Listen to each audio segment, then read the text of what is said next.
Senhor presidente, senhores deputados, nós vamos chegar a um ponto aqui, com relação a essa matéria, que vai ser bem interessante, bem crítico mesmo.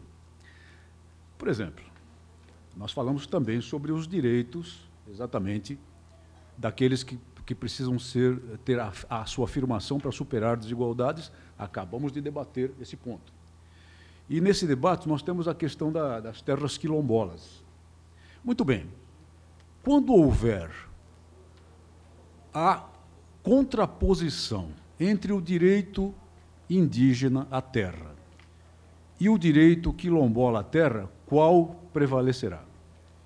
Será que prevalecerá o mais antigo? Ao que se saiba, o primeiro africano, já na condição de escravo, certamente, aportou nessas terras depois de 1500, junto com os europeus, principalmente portugueses, que chegavam para colonizar a terra. Então, provavelmente, deverá prevalecer o direito do mais antigo. Mas o direito do mais antigo, que é o povo indígena, que é a população indígena, ele é extremamente abrangente.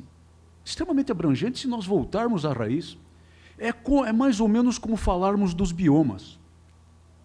Se nós voltarmos aos biomas originais, não haverá outra solução senão reflorestar, em termos do que havia nas origens aqui, todo o país, acabar com todas as cidades, eliminá-las completamente.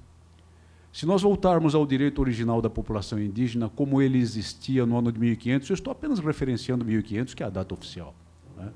Como ele existia no ano de 1500, como? Muito bem, muito bem. Então, se nós nos referenciarmos a 1500, nós teremos certamente que consignar à população indígena todas as terras brasileiras. Todas as terras brasileiras. Então, isso é uma questão que um dia vai nos levar a estabelecer alguns limites.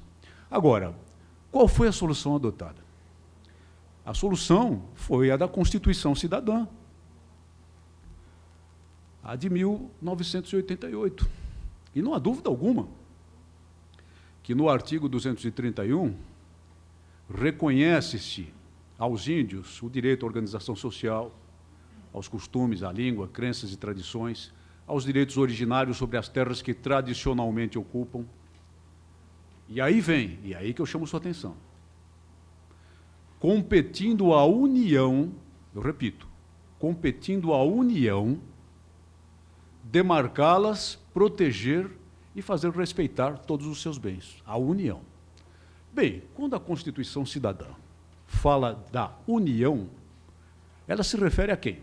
Ao Poder Executivo? Não. Tanto é que, se tomarmos como exemplo apenas o artigo 24, né? Apenas o artigo 24 como mero exemplo, nós vamos observar lá que a Constituição diz: compete à União e aos Estados e ao Distrito Federal legislar concorrentemente. Compete à União legislar. Então, quando a Constituição da República fala de União, não fala exclusivamente de um poder. Não fala exclusivamente de um poder. Muito bem. Como é que se resolve, então, a questão da regulamentação do artigo 231? Ora, vem o Poder Executivo, por meio do decreto número 1775, de 8 de janeiro de 1996, e não importa quem era o presidente da República, mas era o Poder Executivo, dizer tudo o que aparentemente se deve dizer em termos de regulamentação a respeito do artigo 231 da Constituição da República. Pode? Não. Eu afirmo que o Poder Legislativo tem sido inconstitucionalmente afastado do processo decisório sobre a demarcação das terras indígenas. Afirmo. E afirmo mais, que este Parlamento tem se omitido sistematicamente, desde 1988, mas, especialmente, desde 1996, com a edição deste decreto, em assumir a sua responsabilidade e a sua parte nesse processo, que não pode ser dele afastada. é inaceitável e é completamente inconstitucional este decreto.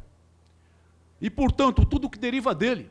E daí vem as portarias, e vem os laudos antropológicos, vem tudo que se refira para demarcar terras indígenas. Nesse sentido, quando o deputado Valdir Colato toma a iniciativa de tentar suspender a eficácia de um ato administrativo por meio de um decreto legislativo, embora, no meu modo de entender, ele não tenha atingido exatamente o foco da questão, pelo menos na sua substância jurídica, na sua base jurídica, ele está revelando, em parte, exatamente essa questão e, de certa forma, está tentando trazer ao Poder Legislativo o devido debate dela, que nunca poderia ter sido afastado e que deve ser retomado a partir de agora. Eu não vejo como o Congresso Nacional, a Câmara dos Deputados e o Senado possam continuar a omitir-se nessa matéria. Dessa maneira, e por essa razão, eu voto com o autor da proposição. E, consequentemente, recomendo a rejeição do parecer do ilustre relator, apesar de todo o respeito que cada vez mais me merece.